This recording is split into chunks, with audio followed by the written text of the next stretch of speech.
আসসালামু আলাইকুম। ওয়ার্ডপ্রেস এর নতুন আরেকটি ভিডিও নিয়ে আপনাদের মাঝে চলে আসলাম। তো এর আগের ভিডিওতে আমরা XAMPP কিভাবে ইনস্টল করতে হয় সেটা দেখেছি। তো আমি আশা করতেছি আপনারা XAMPP সার্ভার ইনস্টল করে নিয়েছেন আপনাদের পিসিতে। সো আমরা এই ভিডিওতে দেখাবো কিভাবে ওয়ার্ডপ্রেস ইনস্টল করতে হয় লোকাল হোস্টে ইউজিং XAMPP সার্ভার। সো ফার্স্টে আমাদেরকে wordpress.org তে চলে যেতে হবে, কারণ ওয়ার্ডপ্রেস আমাদেরকে ডাউনলোড করতে হবে।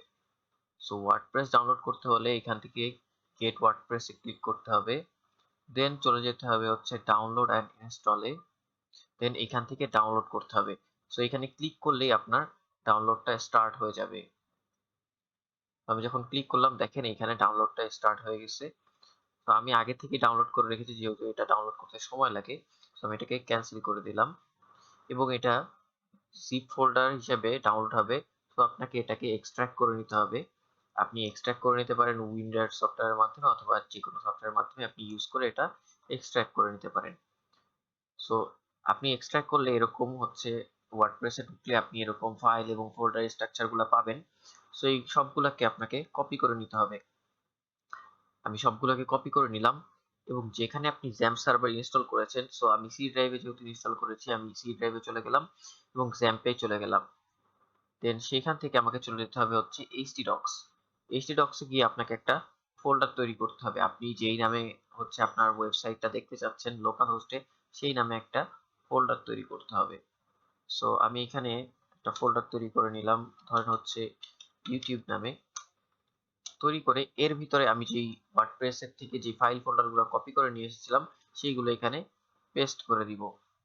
সো এইখানে এটা পেস্ট হতে কিছুটা সময় নিবে, যেহেতু এটা অনেক অনেক ভারী একটা অনেক কিছুই আছে এর ভিতরে। সো একটু এখানে সময় দিতে হবে।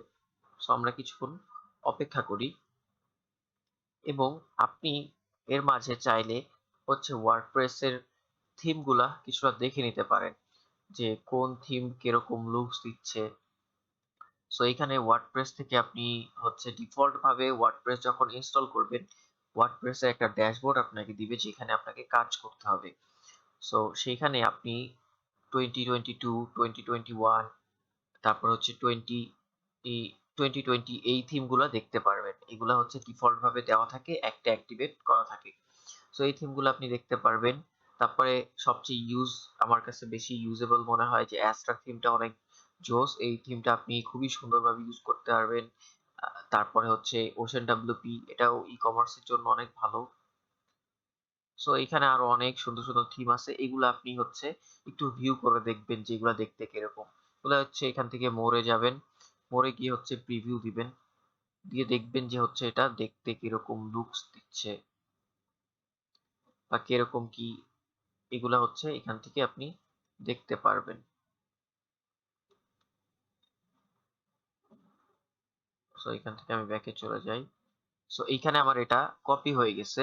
কপি যেহেতু হয়ে গেছে, এখন দেখেন এইখানে আমি ইউটিউব নামে একটা ফোল্ডার করেছি। আপনি আপনার প্রজেক্টের নাম, যেই প্রজেক্টের নাম দিবেন সেই প্রজেক্টের নামের উপরে আপনি এটাকে নাম দিবেন। ধরেন আমি চাইলে এটাকে আমার নামে কনভার্ট করে দিই, আব্দুল্লাহ দিলাম। সো এটা আব্দুল্লাহই থাকবে। আপনি চাইলে যে কোনো নামে করতে পারেন, আপনি প্রজেক্টে যেই নাম দিবেন সেই নামে, এবং এটার ভিতরে ওয়ার্ডপ্রেস থেকে ফাইল ফোল্ডারগুলো এনে কপি করে এখানে পেস্ট করে দিবেন। সো দেন আমাকে চলে যেতে হবে। সো তার আগে আমি একটা কথা বলে দিই, অবশ্যই যখন আপনি লোকাল হোস্টে কাজ করবেন, আপনার কিন্তু এই যে XAMPP সার্ভারটা আমরা যে ইনস্টল করেছি, এই কন্ট্রোল প্যানেল থেকে আপনার অ্যাপাচি এবং মাইস্কুয়েল অন থাকা লাগবে। এইটা আমি এর আগের ভিডিওতে দেখিয়ে দিছি। সো এই ভিডিওতে আপনাদেরকে মনে করিয়ে দিলাম, যাতে আপনারা ভুল না করেন। সো তখন আপনার ইউআরএল এ সার্চ দিলে তখন আপনারা ইন্টার করতে পারবেন না ওয়ার্ডপ্রেস ড্যাশবোর্ডে, বা ওয়ার্ডপ্রেস ইনস্টল করতে পারবেন না, এবং কি ডাটাবেসেও ঢুকতে পারবেন না। সো আপনাদেরকে অ্যাপাচি এবং মাইস্কুয়েল এই দুইটা মডিউল অন করে নিতে হবে। দেন আপনাকে চলে যেতে হবে লোকাল হোস্ট লিখবেন স্ল্যাশ লোকাল হোস্ট স্ল্যাশ, এরপরে আপনি যেই ফোল্ডারের নাম দিয়েছেন আপনার প্রজেক্টের। সো আমি নাম দিয়েছি আব্দুল্লাহ, দেন আব্দুল্লাহ লিখে দিব। দেখেন এখন আমাকে ওয়ার্ডপ্রেস ইনস্টল করতে এখানে সাজেস্ট করবে বা ওয়ার্ডপ্রেস ইনস্টল করতে বলবে। যেহেতু আমি এখানে ওয়ার্ডপ্রেস ওখানে আমি ফাইলগুলো রেখে দিয়েছি। সো আপনি ফোল্ডারের নামটা ঠিক করে দিবেন। সো আপনাকে এরকম একটা ইন্টারফেস দেখাবে। এখন আপনার ল্যাঙ্গুয়েজ সিলেক্ট করতে হবে। সো ইংলিশ সিলেক্ট করা আছে, যেহেতু ইংলিশ আমি সিলেক্ট করে রাখবো। দেন এখান থেকে আপনাকে দেখেন বলতেছে welcome to WordPress, before getting started you will need to know the following items. So আপনাকে এইসব আইটেমগুলো হচ্ছে জানতে হবে বা আগে ঠিক করে নিতে হবে। সো আমাদেরকে প্রথমে হচ্ছে database name, user name, password, host, table prefix, এগুলা হচ্ছে আমাদেরকে জানতে হবে। সো এইগুলা জানার জন্য প্রথমেই আমাদেরকে হচ্ছে লোকাল হোস্ট স্ল্যাশ দিয়ে তারপরে হচ্ছে পিএইচপি মাই অ্যাডমিনে চলে যেতে হবে। এখানে গেলে হচ্ছে আমি ডাটাবেস তৈরি করতে পারবো। সো এখানে আপনারা দেখেন এখানে একটা ডাটাবেস নেম চাইছে, যে ডাটাবেস নেম দিতে হবে। সো এই সব জিনিসগুলো আমার আগে থেকে যেহেতু তৈরি করে নিতে হবে। সো এই লোকাল হোস্ট পিএইচপি মাই অ্যাডমিনে যাওয়ার পরে আমি ক্লিক করব নিউতে। নিউতে গিয়ে আমি হচ্ছে একটা ডাটাবেস তৈরি করব যেখানে আমার ডাটাগুলো থাকবে। সো আমি ডাটাবেস তৈরি করলাম হচ্ছে ধরেন আব্দুল্লাহ নামে একটা ডাটাবেস তৈরি করলাম, দেন ক্রিয়েটে ক্লিক করলাম। সো আমি যখন এটাকে তৈরি করলাম এখানে ডিফল্ট ভাবে একটা ইউজার দিয়ে দিবে, আপনি চাইলে ইউজার তৈরি করেও নিতে পারেন। সো আমি এই ভিডিওতে আর ইউজার তৈরি করতেছি না, যেটা রুট দেওয়া আছে সেখান থেকে আমি কাজ করব। আর প্রিভিলাইজে গিয়ে ইউজার তৈরি করা যায়। সো এখান থেকে দেখেন আমার ডাটাবেস তৈরি করা হয়ে গেছে। আপনি চাইলে এগুলা হচ্ছে নোট করে রাখতে পারেন যে আপনার ডাটাবেস নেম কি, ইউজার নেম কি, পাসওয়ার্ড কি, এগুলো আপনি নোট করে রাখবেন। সো এরপর আমি লেটস গোতে ক্লিক করলাম। দেখেন এখানে ডাটাবেস নেম একটা ডিফল্ট ভাবে দিয়ে দিছে। সো আমি এটাকে হচ্ছে মুছে দিব, রিমুভ করে দিব। দেন এইখান থেকে আমি ডাটাবেস নেম আমি যেই নামে তৈরি করেছি বা আপনি যেই নামে কানেক্ট করতে চান আপনি অন্য নামও দিতে পারেন। আপনার প্রজেক্টের নাম আলাদা হতে পারে, ডাটাবেসের নাম আলাদা হতে পারে, কোনো সমস্যা নেই। দেন এখানে হচ্ছে ডাটাবেসের ইউজার নেম। সো আমরা কোনো ইউজার তৈরি করিনি, কিন্তু ওরা ডিফল্ট ভাবে হচ্ছে ইউজার দিয়ে থাকে রুট। সো রুট আমি ইউজ করলাম এবং রুটের কোনো পাসওয়ার্ড থাকে না। সো আমি এখানে পাসওয়ার্ড ফিল্ডটা ফাঁকা রাখলাম এবং আমার ডাটাবেস হোস্ট হচ্ছে লোকাল হোস্ট। সো এখানে লোকাল হোস্ট থাকলো এবং টেবিল প্রিফিক্সটা আপনি হচ্ছে টেবিল প্রিফিক্সটা আপনি চেঞ্জ করে দিতে পারেন। ধরেন আমি হচ্ছে দিলাম এ। এরপরে আপনি এটা হচ্ছে আপনার যখন আপনি লাইভ সার্ভারে কাজ করবেন বা ক্লায়েন্ট প্রজেক্ট করবেন অবশ্যই আপনি এটা চেঞ্জ করে দিবেন। সো এটা আপনার সিকিউরিটি পারপাস ভালো হবে। সো এরপরে আমি এটাকে সাবমিট করব। সাবমিট করলে আমাকে নিয়ে গেছে হচ্ছে রান দা ইনস্টলেশন। এটা ক্লিক করলে হচ্ছে ইনস্টল প্রসেস হয়ে যাবে। এরপরে দেখেন এখান থেকে ইনস্টল প্রসেস হওয়ার আগে আপনাকে একটা ফর্ম ফিল আপ করতে হবে যে আপনার ওয়েবসাইটের নাম কি হবে, এন্ড হচ্ছে ইউজার নেম কি হবে, পাসওয়ার্ড কি হবে, এন্ড হচ্ছে আপনি ইমেল তারপরে হচ্ছে সার্চ ইঞ্জিনে আপনি ভিজিবিলিটি দিবেন নাকি, এইসব ফিল্ডগুলো আপনাকে এখান থেকে পূরণ করতে হবে। সো এইখান থেকে আমি নাম দিলাম হচ্ছে আমার নামে দিলাম।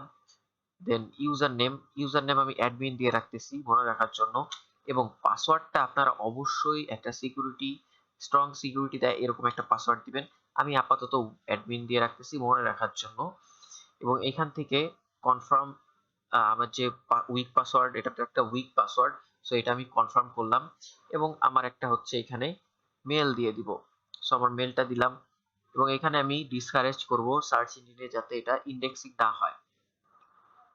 সো এই ফর্মটা ফিল আপ হয়ে গেলে, আর অবশ্যই লাইভ সার্ভার যখন আপনি লাইভ সার্ভারে কাজ করবেন বা হচ্ছে ক্লায়েন্ট প্রজেক্ট করবেন, বেসিক্যালি আপনি লাইভ সার্ভারে যখনই কাজ করবেন অবশ্যই এই পাসওয়ার্ডটা আপনি হচ্ছে এখানে একটা সিকিউরিটি বেসড পাসওয়ার্ড দিবেন।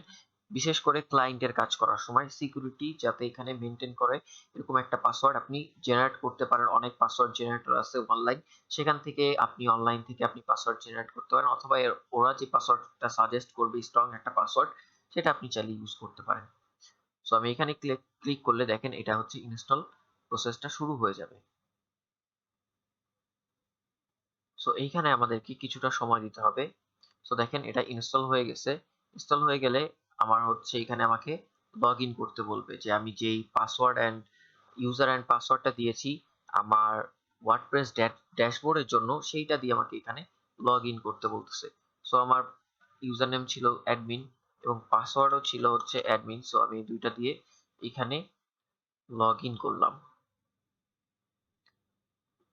সো এইখানে লগ ইন করলে আপনারা দেখতে পারবেন একটা ড্যাশবোর্ড, খুবই সুন্দর ড্যাশবোর্ড। সো এইখান থেকে আপনি আপনার ওয়ার্ডপ্রেসটা হচ্ছে ম্যানেজ করতে পারবেন। সো দেখেন এইখানে আপনি যদি হচ্ছে এই আমরা হচ্ছে নেক্সট ভিডিওতে ইনশাআল্লাহ এই এই ড্যাশবোর্ডটা কোথায় কি আছে সেটা ইনশাল্লাহ দেখাবো। সো এখন আমি দেখাচ্ছি, দেখেন আপনার ডিফল্ট ভাবে যে হচ্ছে সাইটটা থাকে, সাইটটা দেখতে কিরকম হবে, আপনি ওয়ার্ডপ্রেস ইনস্টল করলেই দেখেন আপনার সাইটটা লুকস এরকম হবে। সো আর এইখানে হচ্ছে আপনার ড্যাশবোর্ড, আর এইখান থেকে আপনি ফুল আপনার ওয়েবসাইটটা আপনি ম্যানেজ করবেন অথবা আপনার ক্লায়েন্ট এইখান থেকে ম্যানেজ করবে। সো এই ভিডিওটা হচ্ছে এই পর্যন্তই। আপনারা এইভাবে মেনটেন করে হচ্ছে ওয়ার্ডপ্রেসটা ইনস্টল করবেন এবং অবশ্যই লক্ষ্য রাখবেন যখন আপনারা লোকাল হোস্টে কাজ করবেন অবশ্যই আপনারা জ্যাম্প সার্ভারটা হচ্ছে ওপেন করে রাখবেন। এখানে মডিউলগুলো যাতে ওপেন থাকে, অ্যাপাচি এবং মাইস্কুয়েল যাতে ওপেন থাকে, স্টার্ট থাকে। এই দুইটা যদি স্টার্ট না থাকে তাহলে কিন্তু আপনার ডাটাবেজেও আপনি ডাটাবেজ ক্রিয়েট করতে পারবেন না এবং আপনি হচ্ছে ওয়ার্ডপ্রেসও ইনস্টল করতে পারবেন না। সো এই জিনিসগুলো অবশ্যই মাথায় রেখে কাজ করবেন এবং কোনো ধরনের কোনো সমস্যা ফেস করলে অবশ্যই আপনি কমেন্ট বক্সে জানিয়ে দিবেন। সো এই ভিডিওটা যদি আপনাদেরকে ভালো লেগে থাকে শেয়ার এবং সাবস্ক্রাইব করবেন এবং অবশ্যই ভিডিওতে একটি লাইক দিবেন। পাশে থাকার জন্য আপনাদেরকে অসংখ্য ধন্যবাদ। আসসালামু আলাইকুম ওয়া রাহমাতুল্লাহি ওয়া বারাকাতুহু।